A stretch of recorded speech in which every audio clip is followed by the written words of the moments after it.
Friends or Enemies by Cindy, Alyssa, and Ocean. Chapter 12. Robot Death found Ocean in her room and asked her what had upset her so much.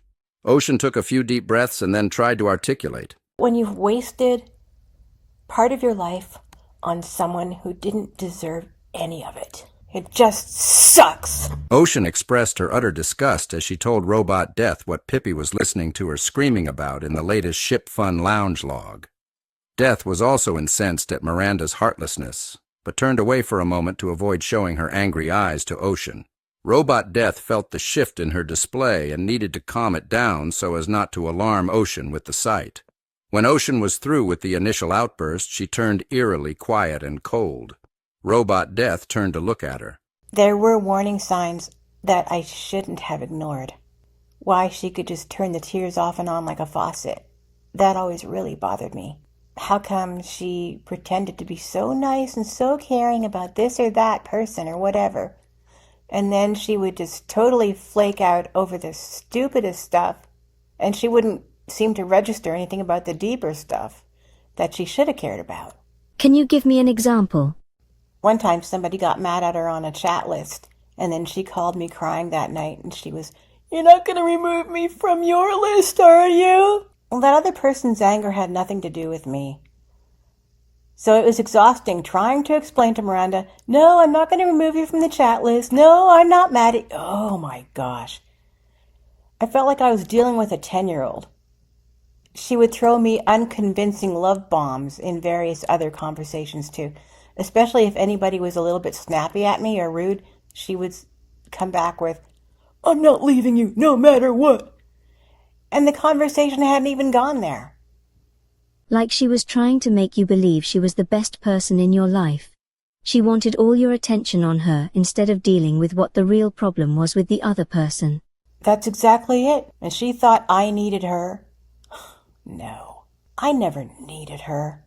I was sorry for her. She took up 24/7 of my time and attention for 4.5 years, and it got to the point where I couldn't stand it. I always knew that there was something mentally screwy about her, but I just didn't know that it was this bad. If I had any idea she was such a heartless beast, I never would have given her the time of day. Miranda is like Darth Vader, wearing a mask that when it slips, reveals incredible ugliness. She and her wussy version of Darth Vader both wore masks, although I saw through Vader's right away. I didn't see through hers right away, though. That took some time. Robot Death, do you remember the part in Alice in Wonderland where the baby turns into a pig? Oh yes, Chapter 6, Pig and Pepper. I always thought that was a strange book, but that particular section, especially, it was creepy. It was weird. The baby in distress, and then when it got rescued, it was turned into a pig. Was it ever really a baby to begin with, or a pig in disguise? Did the other characters know that? Alice only saw an innocent little baby until it turned into a pig. How could something so grotesque in the beginning be mistaken for something so innocent and adorable? On a physical standpoint, anyone can tell the difference between a baby and a pig. Symbolically speaking, Miranda was the baby, only she didn't turn into a pig. She turned out to be a piggish bully and tyrant. Do you remember what Alice did next? What became of the pig? Yes, she gave it a couple of chances to shape up, but it didn't. It just kept being a pig, so she left it. And that's exactly what I did to Miranda. If the story had anything more about the pig doing something disgusting or cruel and Alice had learned about it, I think she would have been disgusted. And as far as me and Miranda goes, I regret ever trying to be friends with her. I regret everything I ever did that was positive to or about her. That and knowing how she did my other friends. Given you girls' loving nature, it's hard not to kick yourselves for the roles you played in the Miranda nonsense. And it is impossible not to feel disgust and revulsion when hearing about anything cruel she's done to someone else. It's only the same disgust when you hear about any cruelty from anywhere. But I think you had a breakthrough today when we talked. I saw you go from upset to cold, and then to serene when you compared Miranda to the pig. Have you spoken to her since the split? No, never. I will never take her back. And this isn't grudge-bearing, it's peace of mind. That's good. Cindy and Alyssa have told me the same. It is for the best to get toxic people out of your life. It's sad that it all too often takes hard experiences before they are recognized for what they are. Ocean. Are you feeling up to having another scan? Yes. I'm just fine now. I just hope the others didn't come back on account of me. Please, don't worry about that, Ocean. If they have, you know they'd do the same for anyone here. So let's get you that scan, and I'll let the others know you're doing just fine.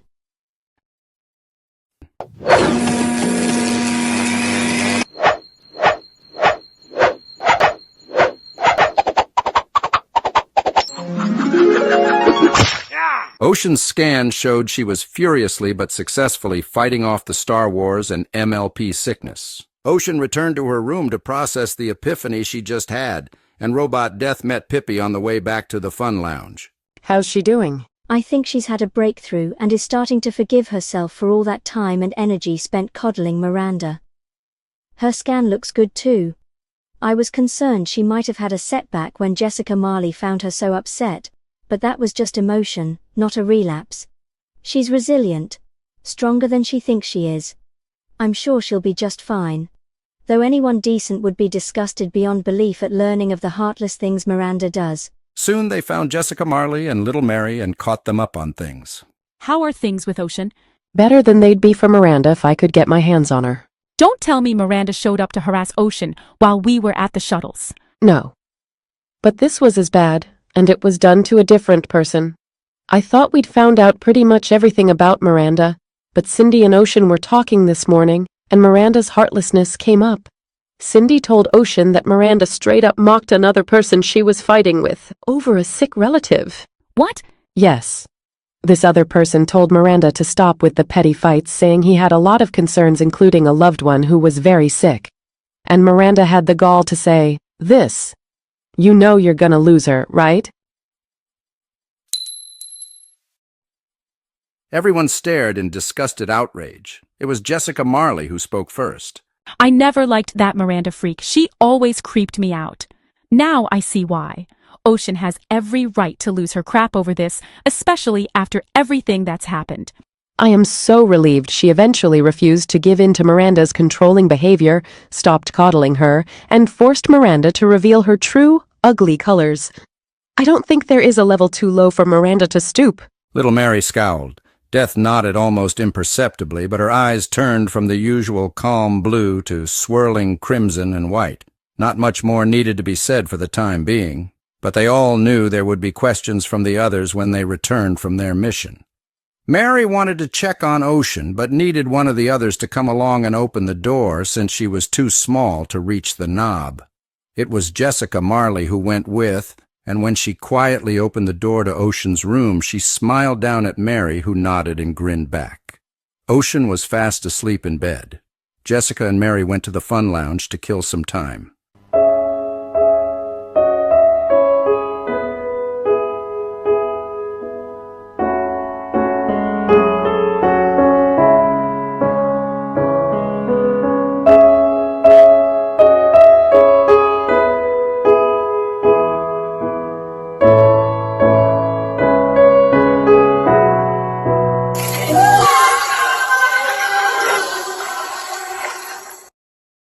What the heck? Ocean stared at the new arrival that had just screeched into her room. Then she threw off the covers and ran out. She nearly ran into Death on the way down the hall. Ocean, what happened? Are you all right? Ocean looked upset. She shook her head, then put a hand up to her temple. What is it? Do you have a bad headache? No, I think I'm losing it. Come on, Ocean. Let's go back to your room and you can tell me about it there. I thought I heard a scream. Maybe you just had a really vivid dream. Or hallucination. I don't remember screaming. I was awakened by the scream. Do you remember dreaming anything before the scream awakened you? No, just all of a sudden this weird scream. Or maybe we have some alien life. It wouldn't be the first time alien creatures got on this ship. Ocean smiled with relief. Yeah, I hope that's the case. It wasn't just auditory. I could see her. She's a pretty regal-looking alien. Death seemed to have this knack for making people feel at ease. She walked with Ocean back to her room, and Ocean was only anxious and a little hesitant about opening the door once they got there. Death was the one to open it, and Ocean smiled with relief to find the visitor still there.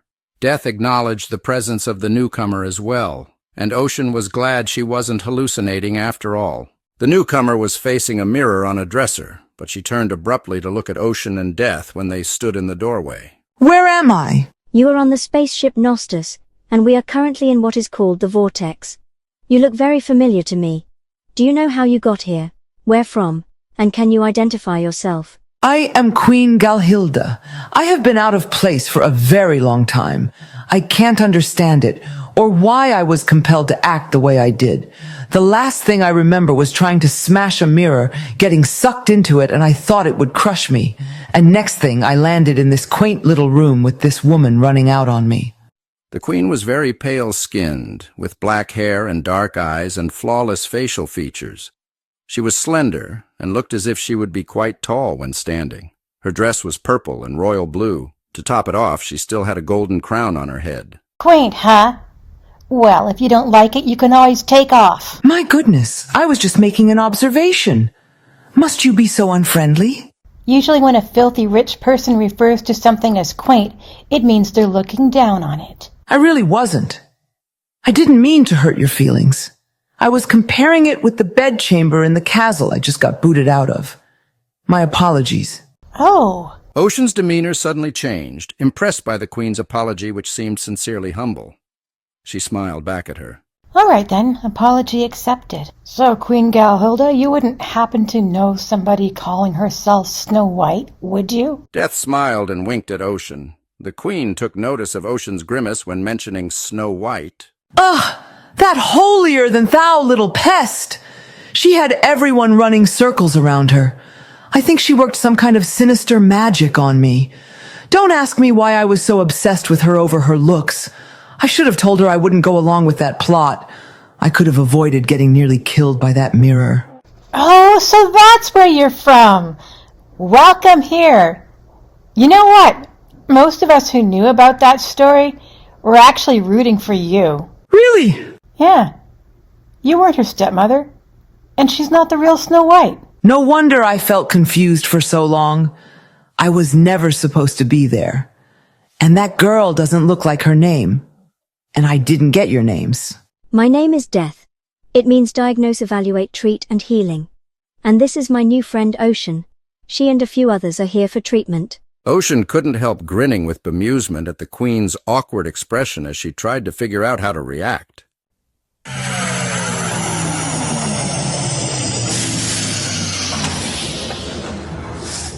The queen looked around, startled by the sound. What's that? The others have returned from their mission. Death invited Ocean and the queen to join her in greeting Captain Flint and company. The queen agreed, but Ocean preferred to stay in her room and try going back to sleep. This concerned Death, but she nodded and left with the queen. Here we are. And what did we get for all our time and effort? One lousy multi-gel. Still, it's better than nothing, isn't it? Well, I had fun anyway. Yeah, it was fun. But I hope Ocean's okay. Me too. It's too bad we didn't get more multi-gel. It could help us all out a lot. It is a relief we didn't get more damage done to our shuttles. I was getting worried there for a while. Welcome back, my friends. Thanks, Dee, but who's that? Friends, we now have royalty among us. Well, anyone can see that. She sure looks the part. But how did she get in here? Queen of where? Not meaning to be rude, but strange things happen here and sometimes we aren't sure of them. I am Queen Galhilda. I smashed a magic mirror and ended up transported here. Surely not the magic mirror, as in mirror, mirror on the wall. Unfortunately, yes. I'm not sure it's the exact same one you all probably know of, but this one had an attitude. I was sick of it telling me the brat was fairer than me, and when I smashed it, it crushed me right back, then sent me slamming right into Ocean's room. That explains the scream I thought I heard. What a way to enter the vortex. I'll say. I am Captain Ariana Flint, Your Majesty. You can stay here until a way can be found to get you back to your kingdom. I'll put you up in one of the spare rooms. It won't be anything really posh, but it's the best I can do. Thank you, Captain. But if it's all the same to you, I'd rather not go back to that kingdom. I never felt like I belonged. And anyway, Snowbrat is running it now with her bandit husband. Well, maybe let's not worry about the long term for now. We haven't even introduced ourselves yet. I'm Jessica Marley Smith. She had a good point. Several sheepish glances were made among the company, and one by one they introduced themselves to their newest guest. Once introductions were made, everyone engaged in general chatter. Eventually dinner time rolled around, and after that more socializing. Then it was time to call it a day. Captain Flint put Queen Galhilda in a room next to Cindy's, making Cindy's room right between hers and Ocean's. Captain Flint was the last to retire, and as she did, she looked at her own reflection in her room mirror. Well, isn't this a dandy pot of pasta? What in the world are we going to do with this queen? And who or what else is going to end up teleporting in here? It's as if the vortex is going crazy.